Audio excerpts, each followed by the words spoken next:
কিছুদিন আগে খবরের কাগজে নিউজ চ্যানেলে শুধু একটাই নিউজ, রাশিয়ান ক্যান্সার ভ্যাকসিন। সেই ভ্যাকসিন নাকি সাধারণ মানুষকে দিলেও নাকি ক্যান্সার হচ্ছে না, এবং ক্যান্সার পেশেন্টদের দিলে নাকি ক্যান্সার কিওর হয়ে যাচ্ছে। তো চলুন, কতটা সত্যি কতটা মিথ্যা এগুলো নিয়ে আমরা একটু আলোচনা করি। নমস্কার, আমি doctor Sandeep Ganguly, consultant medical oncologist, Apollo cancer hospital, Kolkata.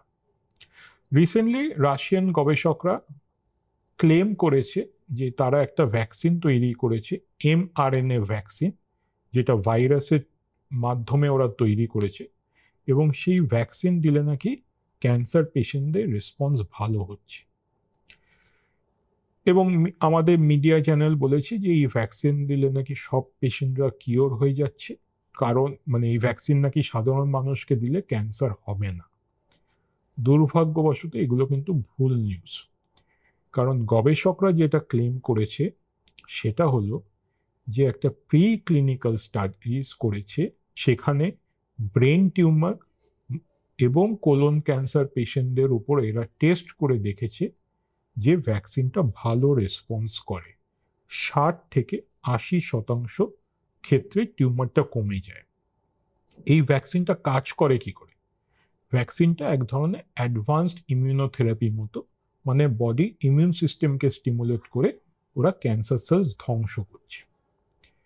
কিন্তু এবার কিছু ফ্যাক্টসে আসা হোক। এই প্রি ক্লিনিক্যাল স্টাডিজে কিন্তু ওরা শুধু খুব কম মাত্রা পেশেন্ট নিয়েছে, 50-এরও নিচে। এখনো কিন্তু অনেক গবেষণা বাকি। ফেজ 1 ট্রায়াল করা উচিত, তারপর ফেজ 2, ফেজ 3 ট্রায়াল করে দেখতে হবে যে ভ্যাকসিনের উপকারিতা কতটা, এবং এটাও দেখতে হবে যে ভ্যাকসিনের কোনো পার্শ্ব প্রতিক্রিয়া আছে কিনা। 2, এর কিন্তু কোনো পিয়ার রিভিউড পাবলিকেশন কিন্তু এখনো হয়নি।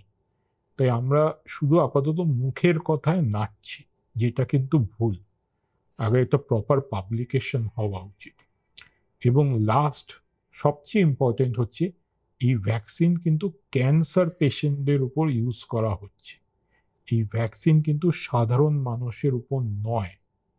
তাই এখনই এই নিউজ নিয়ে বেশি উত্তেজিত হয়ে লাভ নেই।